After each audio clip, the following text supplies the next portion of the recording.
Okay, hello everybody. It's Robert. I wanted to share with you today my current project. Recently I've been working on a new book. I don't know why I have those headphones in. I'm not listening to anything. I've been working on my next book, which is going to be an anxiety book for teens. Reason being is, you guys probably know I have my first book that I wrote, which is by far my most popular book. It's Hardcore Self-Help Fuck Anxiety. Obviously, that title, the vibe of the book isn't for everybody. And in particular, I've had a lot of people that have reluctantly given the book to their young teens, or have said, hey, do you have anything that's for teens? Because I love your approach myself. I don't know if it's the most appropriate for my kid. Is there anything that you could direct me toward?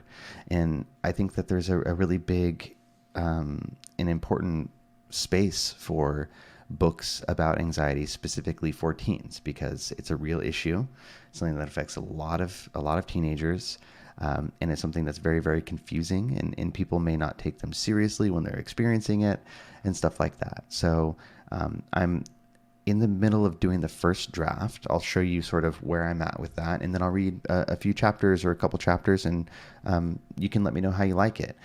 A couple things. This is a very, very preliminary draft. I'm sort of just trying to blast all the way through the first draft, and then I'll come back and make some edits and get some feedback, stuff like that. I think that there are definitely some areas where my approach will default toward like adult a little bit, not in terms of like how proper or what's the word for it, how appropriate the content is, but in terms of like the type of language that I use and stuff like that. So I want to be careful about that. And those are probably some things that I might end up changing later. And then also I want to make sure it's very relatable for teens. And so there may be some like examples that need to be turned around to be more teen relevant or things like that. So keep in mind, I'm aware of some of that, but I do want your feedback about this. If you have a teen or you are a teen and you think that it would be interesting for you to be involved in like the early beta reading or giving me some feedback about, early drafts of it, anything like that, please reach out to me. I'm probably going to rely a lot on some feedback to sort of help guide the final product of this. And I don't know, I'm really excited for it. I think it could be a really great thing, and it's a resource that's needed. So this is my document, my Google Doc of the book. It's all pretty much unformatted, very rough, like I said, so don't judge me. Let me show you first my sort of chapter list. And this is right now the ideas that I have for chapters, and the ones that are crossed out are the ones that I've already written. So introduction, what the heck is anxiety? That would be, defining anxiety. Your body is a jerk. So talking about physiological symptoms of anxiety, habits to build and break, drama, tests, and other teen stuff. Become better at being anxious, which is about exposure, avoiding avoidance. How to talk to people about anxiety. The world sucks sometimes, which is a chapter I'm on right now, talking about unfortunate things like school shootings, natural disasters, discrimination, how to manage the flow of information coming in from social media, stuff like that. Technology is the best/worst. This one may or may not end up getting rolled into some of these other chapters, like the habits chapter and the world sucks one. When it's more than just a little anxiety, which is going to be about like anxiety disorders, how to reach out, which is pretty self-explanatory, and then some final advice from a dad, which is just me talking to them, hopefully giving some extra final encouragement. There's a few things in here that these are just sort of my notes as I'm writing through it, things that I want to make sure I include. So, body issues, talking to parents, dealing with toxic people, creative outlets, grounding techniques, having fun sometimes, dealing with trauma, all these sorts of things. And I'm kind of keeping these in mind. And when something comes up as I'm writing, rather than stopping in my tracks, I'm like, okay, let me see. Like for here, should I add disclosing mental illness to people in the section about talking to people about anxiety? Should I include when to abandon things in the exposure section? So this is sort of my note-taking document. And then this is the primary document itself. So the working title right now is no longer Anxiety Sucks, A Guide for Teens, because after doing some research, there's a book that's called almost exactly that. It's like Anxiety Sucks, a teen guide or something like that. So I can't do that. But right now I'm thinking that my the working title would be an anxiety book for teens that doesn't suck. And I'm kind of imagining, on the cover, having it done. If you've ever seen Ramit Sethi, he has a book called "I Will Teach You to Be Rich," and it's like big block letters. Like the page is mostly filled up with the text. And I'm kind of thinking of that, like a anxiety book for teenagers that doesn't suck, and having kind of like big cool type, and that's like the main focal point for the cover. Anyway, let me read through. I'll read the introduction. I'll read the first chapter. We'll see how long that takes. Maybe I'll read another one. And then, let me know what you think. And if you're excited about this, please let me know. And if you want to keep, aware of what's going on with the project, the best way to do that is to go to my website and subscribe to my mailing list so I can, give updates about it. But yeah, I'll leave those links in the description. So here we go. Okay. Anxiety. What the hell even is anxiety anyways? It seems like these days everyone and their mom has anxiety. I'd be willing to bet $50 that it's been less than 2 days since you've seen an anxiety meme on social media. Schools are talking about it, pop stars are talking about it, it's everywhere. Does that mean that everyone has anxiety? Kind of, but not really. It's confusing because anxiety is an emotion that everyone has felt at some point. Maybe when asking someone out or before a super important exam. But for some people, anxiety is not just a passing feeling that comes up every once in a while. It's something that is almost always there, and it gets in the way of your life. It prevents you from ever asking someone out for fear of being rejected. It makes you do everything in your power to avoid being called on in class because you're sure that you'll make a fool of yourself. It exhausts you and it frustrates those around you because you're so preoccupied with what might happen that you lose sight of the present. In other words, anxiety sucks. Hard. If the descriptions above are ringing a bell for you, you are exactly who I want to read this book. I can help. My name is Robert Duff. I'm a licensed clinical psychologist, which means that I spent way too many years going to school, working for free, and taking horrendously difficult licensing tests to learn how to help people just like you. Psychologists can have many different jobs like therapists, university professors, or conduct evaluations. My particular situation is a little unique, and I think that's important for you to understand before we dive into the content of this book. I want to be absolutely clear about one thing right at the start here. I'm not cool. Throughout this entire introduction, I've been tempted to use the word lit, but I'm afraid that by the time you actually read this book, lit will be just as lame as Doge memes. Please tell me you didn't have to Google what Doge was. At the time of writing this, I'm a 30-year-old father of 2 little boys, and I've got dad jokes for days. So yeah, I'm not cool. But I'm also not quite as bad as many of the other psychologists and mental health professionals out there. Unfortunately, a lot of mental health professionals are boring, don't understand what social media is, or are simply burned out and don't care about their jobs anymore. That's not me. I really, really care about this stuff, and I try exceptionally hard to keep these things entertaining, easy to read, and relatable. Here's why. In August of 2014, I almost lost my wife to suicide. She, like many of you, has significant anxiety. She struggled with it throughout her life, but during this period of time, it got a lot worse. It was while I was in my PhD program doing what's called the pre-doctoral internship. Basically, I was working as a full-time psychologist in a busy medical setting, but for a fraction of the pay that a real licensed psychologist would get. Forgot a D there. We had to move to a new city for this internship, which meant we were isolated from our normal support network. To top it all off, we were in this tiny little 1-bedroom apartment with zero natural light. Side note, I actually wrote my first book from my Cloffice, which was a desk and computer that I shoved into our walk-in closet. Seriously, here's a picture of me in the Cloffice with my doggy Olive. I think we were playing League of Legends at the time. Notice the bed in the background and the clothes on the side. Fun stuff. This was a hard time for us. I was being overworked and underpaid. We didn't have a lot of social support. My wife, Joelle, was sacrificing a lot to get me through my training program, and she had a string of mean clients in her work as a wedding planner that were definitely not helping the situation at all. Things eventually reached a boiling point, and we ended up in an emergency appointment with Joelle's psychiatrist. They asked her if she was having thoughts of harming herself, and Joelle could only grip my hand and nod her head as silent tears rolled down her cheeks. Instead of coming home after that appointment, she was transported to a local psychiatric hospital on a 72-hour hold. This means that she stayed at the hospital for 3 days while she participated in group therapy, met with psychologists and psychiatrists, and stayed safe during this period of crisis.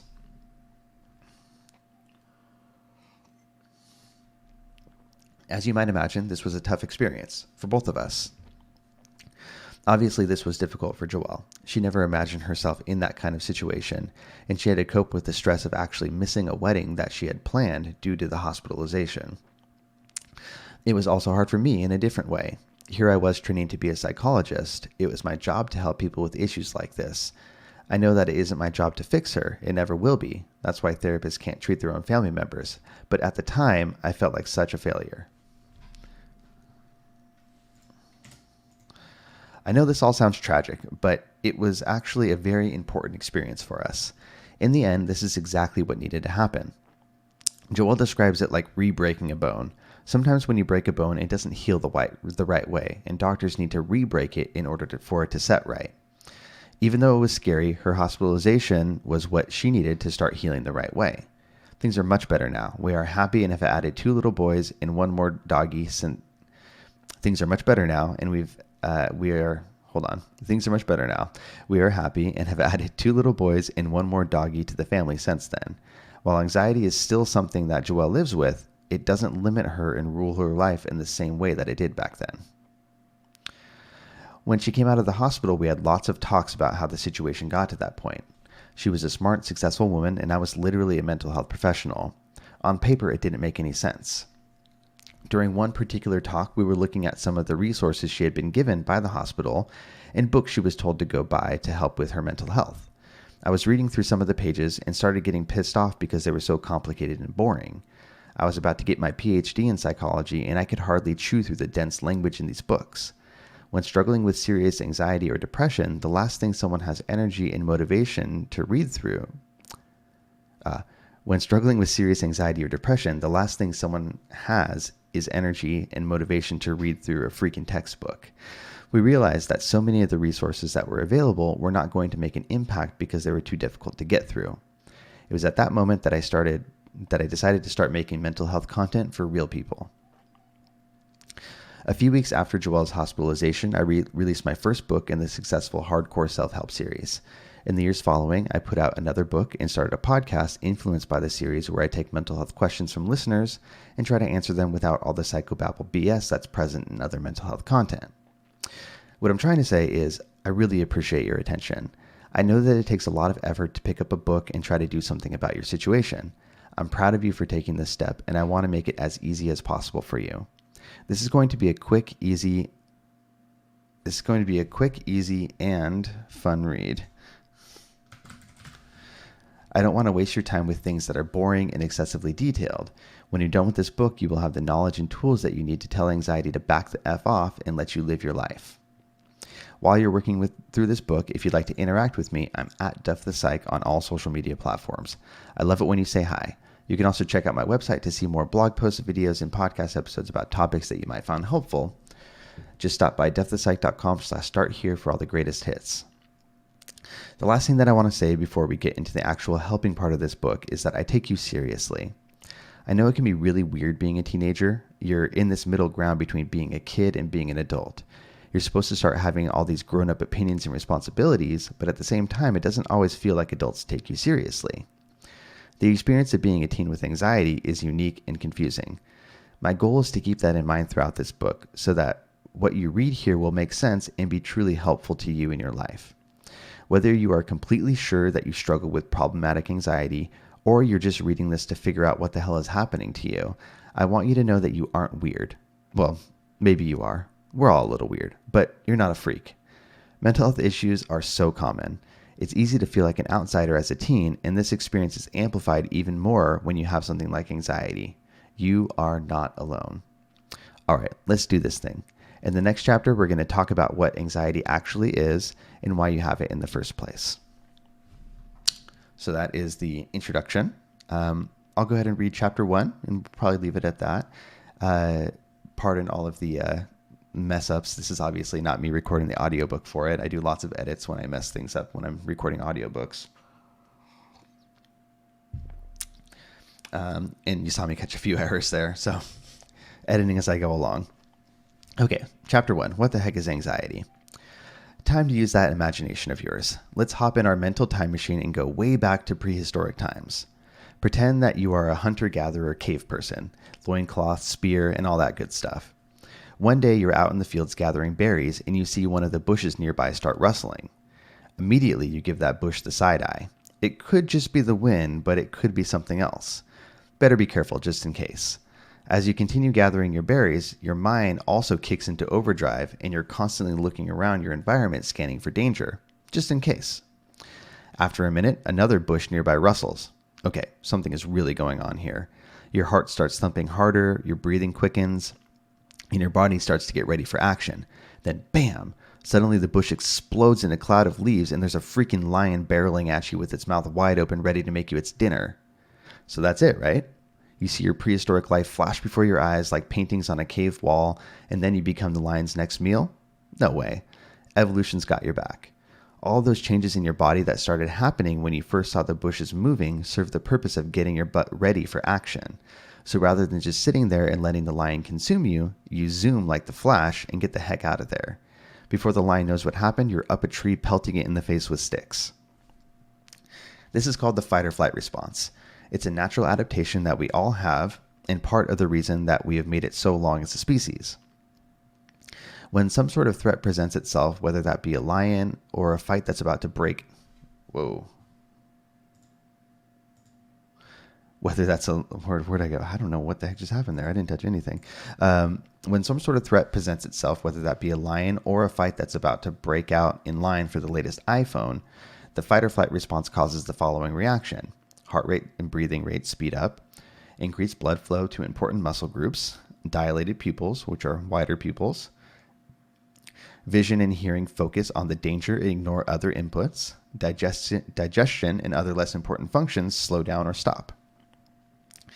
If you've ever started to step into the crosswalk and a car comes flying out of nowhere and almost hits you, it's this reaction that helped you leap out of the way. All the changes listed above give you temporary superpowers. Increased blood flow to muscles in your legs helps you run faster. Dilated pupils take in more light and help your vision become sharper. And slowed digestion and other non-essential functions help us save up energy for the important things, like not getting eaten alive.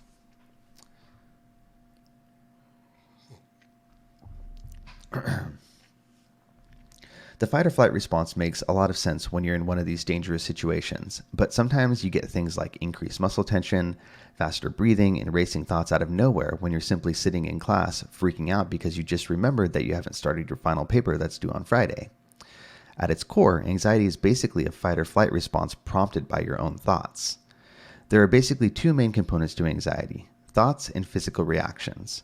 The physical stuff includes what we just talked about, but can also include sweating, tingling, or numb feelings, upset stomach, feeling hot or cold, dizziness, or the sensation that you're going to faint. When it comes to the thoughts, anxiety has a lot of stupid tricks that we will talk about in a later chapter, but most often it causes you to worry about potential future scenarios. You can get caught in loops of negative thinking and worry that end up making you hide and avoid things that might cause anxiety or bring about situations that you're afraid of. I know all this sounds terrible, and anxiety may seem like the villain in our story. I honestly do not believe that's the case, though. I think that anxiety has good intentions. All it wants is to keep you safe. It wants to warn you about danger and kick your body into high gear when you need it. Shoot, you need a little bit of anxiety to motivate you to get off your butt and finish your schoolwork. Some procrastinators need a lot of anxiety to reach that motivation. The thing is, anxiety becomes problematic when it causes you problems in your life. It's worth doing something about anxiety when it starts to interfere with your ability to succeed in school or work, when it gets in the way of your relationships, or simply when it makes you feel like complete garbage all the time. I really think that last point doesn't get enough attention. Some people feel like they don't deserve to get help because they're not bad enough. That's BS. If it's causing you so much discomfort that you can't enjoy your life, that's worth paying attention to. You are the expert on you. If you're hurting, you deserve help. If you have been struggling with this stuff, I want to say that I'm sorry for what you're going through. I know it's not fun. I also want to say that there is hope. Even though anxiety is a tricky bastard sometimes, the scientific research shows that it's actually one of the most successfully treated mental health issues. It just takes the right approach. From here on, this book will focus on tools and concepts that you can use to put anxiety in the backseat. There's one thing that I need to make absolutely clear here at the start. The goal is not to get rid of anxiety. It's unreasonable to expect that there's some magic strategy that's going to eliminate 100% of the anxiety you feel. We don't want it to either. Remember how a little anxiety is a good thing? What we want to do is make it so that anxiety doesn't rule your life and stop you from doing the things you want to do. Get better at being an anxious person, and you just might find that you have less anxiety in the first place. The last thing I want to say here is, did I say that or no? The last thing I want to say here before we get into the strategies is that while the concepts in this book will be helpful for anyone experiencing anxiety, if you are having such strong anxiety that you're in crisis or don't feel confident in your ability to keep yourself safe, this book is not enough. You need to get yourself some help and stay safe. Call 911 or your local emergency number or the crisis hotline. I also have more comprehensive emergency resources on my website, including resources for LGBTQ individuals and veterans at devthepsych.com/emergency. Knowledge is power, and you just took your first step toward arming yourself with some nuggets of wisdom that will help you on this journey. Take a moment to congratulate yourself for making it this far in the book already. I know you're not feeling 100% better yet, but hopefully I've convinced you that you're not a lost cause. Let's do this thing. So yeah, that's chapter 1. I think chapter 2 might be a bit long to get into right now, but if you guys want to, let me know in the comments, and I'll think about uploading chapter 2 as well. Chapter 2 goes into thinking approaches. So if you've read my other books, some of this will be familiar. I didn't copy and paste anything, but I use a lot of the same concepts because they're the same. So I go through the cognitive triangle.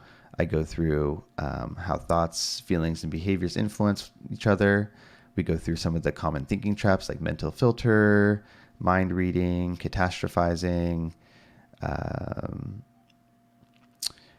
personalization, emotional reasoning, black and white thinking. Then we go through the ABC thought log, showing you how to look for feelings in the feelings wheel, evidence for and against using a 2-column chart. This is another one where I think maybe I need to find a different example. Cancer is not something that a teen would be thinking of probably, so I need to find another example and redo this probably. And then we go into the body section. So we talk about the more physical symptoms. We talk about panic attacks. We talk about the strategies for deep breathing and why usually you want to punch people in the face when they just tell you to take a deep breath. Favorite breathing exercises. Talk a little bit here about ASMR at the very end of that chapter, which I don't have in any of my other books, so I thought I would add a little thing in there. Habits. Talking about sleep. Talking about what else? Multitasking. Rewarding yourself for procrastination, about how it sucks to have a mushy frontal lobe as a teen, and how decision fatigue is a real thing and that you can work against that. PBAP, my favorite strategy: pause, breathe, anticipate, plan. Talk about journaling, and I actually sort of walk through a real example of me filling out a journal page. Talk about avoidance and exposure, becoming better at being an anxious person. Going through a basically example courage ladder and developing an exposure hierarchy. A letter to those that don't understand anxiety. This is one I need to edit a little bit. It's a little bit long, but giving people something to use so they can give it to their friends or teachers or parents or whatever. And then talking more generally about working with people and talking with people when you have anxiety. And then right now I'm working on The World Just Sucks Sometimes, talking about how, yes, things are hard, but statistics are still on your side, that, we need to make a choice to still live. I got to add in something about values because that's really important. Being reasonably cautious, but also recognizing the effect that social media has to sort of skew your perception of the world. And I'm still writing this one. Whenever I stop writing, I always make sure I have a little bit of an outline for what I need to write next. So that's it for the book so far. I'm at 54 pages here. So I don't know how long it's going to be in the end. I don't know what the final form is necessarily going to be, but I'm trying to get through it all right now. And then we'll be tightening things up later. If you're still with me this far, thank you very, very much for having a look at it. And please let me know, is this something that you think is cool? Are you excited for this? What are your thoughts about it? Thank you. Bye, guys.